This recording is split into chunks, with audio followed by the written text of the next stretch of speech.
Olá, alunos! Sejam todos aí bem-vindos, né? Continuando o nosso roteiro de estudos. Eu espero que vocês tenham compreendido as aulas anteriores. A partir de agora, a gente vai dar um conjunto aí de 4 aulas seguidas sobre o pensamento de Karl Marx. Quem foi este cidadão tão comentado assim, né, dentro da história da sociologia e que incomoda tanto as pessoas até hoje, né? Eu sou o professor Rafael Bastos e se você conseguir acompanhar toda a reflexão, entender tudo certinho, não esquece de dar aquele like lá, aquela força para fortalecer o nosso projeto, certo? E se ainda não inscreveu, inscreva. Tudo bem? Pessoal, eu queria começar com uma provocação, né, que deixa bem intensa já nossa aula sobre Marx. Toda sociedade é consequência da vontade de alguém. A questão aqui é, onde você está nessa história? Certo, gente? A sociedade ela se organiza a partir dos interesses de alguém, né? A partir dos interesses daqueles que se consolidam como os dominantes, diria o próprio Marx. E a partir daí, onde nós estamos nesta história? Será que nós estamos entre aqueles que, de fato, definem quais são os interesses que a sociedade deveria, né, buscar? Ou será que eu estou entre aqueles que é dominado? Afinal de contas, nós acreditamos em coisas, nós defendemos ideias. E até que ponto essas ideias que nós defendemos são realmente nossas ou, né, estão aí, de certa forma, para satisfazer os interesses de um pequeno grupo. Então essa é a provocação, pessoal. Marx ele é um autor que nasce ali, né, na região da Alemanha, né, na Prússia, por volta do século XIX, numa família rica, né, numa família de classe alta. E desde a sua infância ele já vai percebendo certos problemas que essa divisão de classes poderia, né, de certa forma, comprometer, né, contribuir negativamente para a ordem da sociedade, né?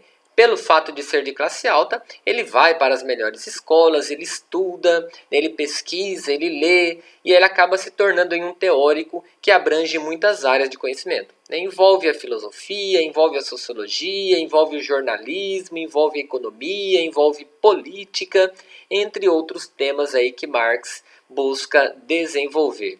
Certo? Toda a sua teoria está baseada, de certa forma, na crítica ao capitalismo. Marx ele é um crítico do sistema capitalista, certo? Ele está inclusive no auge, né? Quando a Revolução Industrial, na sua segunda fase, consegue chegar no auge do seu desenvolvimento. Nós estamos produzindo e produzindo e produzindo de forma muito intensa, né? E ele vai começar a refletir qual é, né, de certa forma, o problema dessa produção. Ele vai perceber que essa produção é marcada, né? Tem uma marcante desigualdade de exploração. É marcada basicamente pelo processo de desigualdade e exploração. Então, antes de mais nada, pessoal, quando você ouvir falar o nome Marx, né, Karl Marx, Karl Heinrich Marx, você tem que, de certa forma, pensar. Agora eu vou entrar em contato com uma tese, com uma teoria que critica o capitalismo. Né? É uma espécie de crítica à sociedade capitalista. Tudo bem? E olha só, crítica ao capitalismo é o foco do pensamento marxista. Certo? Ele vai fazer uma teoria, vai construir, né, uma teoria que vai exatamente analisar como as classes sociais se constroem e depois como elas interagem entre si.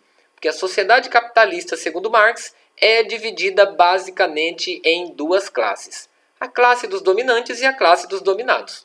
A classe dos dominantes, em geral formada pelos trabalhadores, a classe dos dominados, a classe dos dominados formado pelos trabalhadores e a classe dos dominantes formado pela burguesia, pela classe burguesa, não é isso? Então essas 2 classes interagem entre si.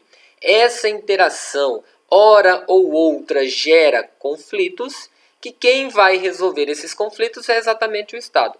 Só que o Estado tem um problema, segundo Marx, né? O Estado, quando vai resolver os conflitos, vai sempre olhar para os interesses da classe dominante, ou seja, da burguesia. Então, o que Marx propõe? Marx propõe uma certa revolução dos trabalhadores, uma revolução do proletário, como ele mesmo diz, certo? Onde os proletários deveriam se juntar para conseguir vencer essa briga que está, né, acontecendo, briga entre aspas, entre eles e a classe burguesa, e o Estado ali, de certa forma, defendendo os interesses da classe burguesa, certo? Então, a partir daí, pessoal, Marx vai estabelecer nessa tão célebre frase que todos nós certamente já ouvimos: a história da humanidade, a história das sociedades, a história das pessoas, né? A história da sociedade até hoje é a história da luta entre as classes. Segundo Marx, todas as sociedades, desde as mais primitivas até a capitalista mais moderna, que é a que ele analisou, sempre vai se organizar a partir dessa divisão entre aqueles que dominam e aqueles que são dominados. E aqueles que dominam vão brigar para continuar como dominantes, e aqueles que são dominados vão brigar para lutar por melhores condições de vida e trabalho, e etc. Certo? Então aqui está o fundamento das teorias marxistas, né? Aqui está a essência da teoria marxista. Tudo que fugir dessa essência são interpretações de outras pessoas. Marx vai focar, a sua teoria especificamente na relação que se constrói ao longo da história entre os membros desses dois grupos. E aí você vai perceber que toda sociedade ela tem um processo de produção de bens, de consumo, de riquezas, de material e etc., que de certa forma vai se caracterizar pelo processo de exploração e dominação dos indivíduos.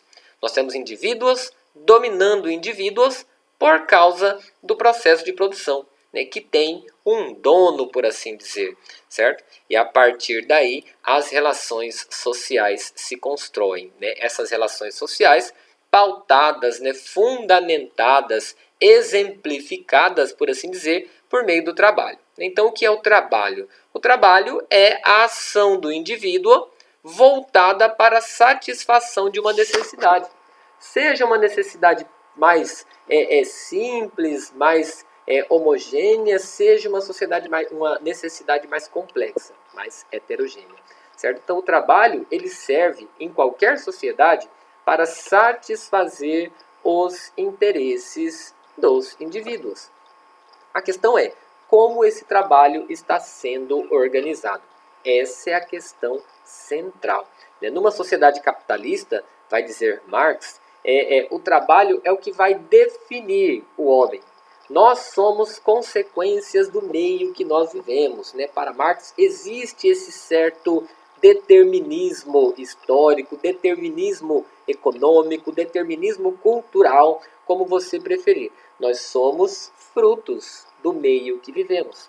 O nosso meio, sendo capitalista, vai construir ideais que eu vou querer defender, ora para satisfazer os meus interesses, ora para explorar outras pessoas, mas o meio é que vai definir o que o indivíduo é. Em uma sociedade capitalista, o meio vai trabalhar com essas relações materiais, que em uma outra aula que nós teremos, vamos falar do materialismo histórico dialético. Mas para dizer, antecipando um pouquinho, o materialismo não passa de ideias que nós defendemos a partir da relação com o processo de produção, em busca da nossa sobrevivência. Vocês já pararam para pensar, pessoal, que tudo que nós necessitamos foi antes pensado pelo trabalho de alguém? Ou seja, necessitamos de uma casa para morar. Essa casa precisa ser construída. Vocês já pararam para pensar o tanto de gente que participa do processo de produção, de construção de uma casa, por exemplo? Tem aquele que produz o cimento, tem aquele que produz o tijolo, tem aquele que produz o ferro, tem aquele que transporta, tem aquele que vai, de certa forma, comercializar, fazer o processo de distribuição. Tem aquele que vai lá colocar, literalmente, a mão na massa, levantar as paredes e tal. Aí tem aquele que vai cobrir, tem aquele que vai mexer com a parte elétrica, tem aquele que vai mexer com a parte hidráulica. Ou seja, pegando a casa como exemplo, você já percebe que existem infinitos trabalhadores para que esta casa onde você está seja construída. Com os alimentos é a mesma coisa, né? Tem aquele que produz este alimento, aquele alimento. Vou pensar, aqui coloquei algumas verduras e frutas, né, como exemplo, mas todo e qualquer alimento para ser produzido também traz um infinito número de pessoas que participam desse processo de produção, distribuição, comércio, até chegar na sua casa. Roupas, a mesma coisa, né? Tem aquele que produz o tecido, tem aquele que, aliás, extrai a matéria-prima, aquele que produz, enfim. Você percebe que para a gente sobreviver, para que a gente participe, né, dessas condições materiais da nossa própria existência, há a necessidade de muitas pessoas trabalharem. Né? Você pode pensar, mas cada um vai receber os benefícios do seu trabalho, vai receber os benefícios dentro de um processo de exploração, diria o próprio Marx. Então aqui nós temos que já começar a pensar pela lógica marxista, pelo menos para entender esse conteúdo. Bom, gente, para finalizar aqui o nosso momento formativo introdutório, vamos resolver aqui um exercício que trata sobre isso que nós acabamos de falar. Olha só, as sociedades modernas são complexas e multifacetadas, mas é com o capitalismo que as divisões sociais se tornam mais desiguais e excludentes. Lembrando que, já que nós estamos falando de Marx, o foco é na crítica ao capitalismo. Então ele vai dizer, as sociedades modernas já são, por natureza, essencialmente multifacetadas, complexas, extremamente divididas, mas o capitalismo vai intensificar as desigualdades frutos daquelas relações de trabalho. Marx já observava que só o conflito entre as classes pode mover a história. Assim sendo, para o referido autor, em qual das opções se evidencia uma característica dessa classe social? O status social e cultura dos indivíduos? A função social exercida pelos indivíduos na sociedade? A ação política dos indivíduos nas sociedades hierarquizadas? A identidade social, cultural e coletiva? A posição que os indivíduos ocupam nas relações de produção? Bom, gente, não que outras opções estejam erradas, mas a opção que mais se relaciona, ou a opção que se relaciona com a teoria marxista, só pode ser a opção E, né? Porque a opção E é que vai mostrar aí, de fato, como as relações acontecem dentro do processo de produção numa sociedade capitalista. E são estas relações que vai dividir esta mesma sociedade em classes. Então, galera, aqui nós tivemos uma rápida introdução, né, ao pensamento marxista. A gente vai continuar ainda com mais 3 aulas para aprofundar essas teorias de Marx. Espero que tenha ficado entendido. Se não, nós estamos aí para qualquer coisa que vocês precisarem. Um forte abraço, não esquece daquele like, fiquem na paz e até a nossa próxima aula. Tchau, tchau.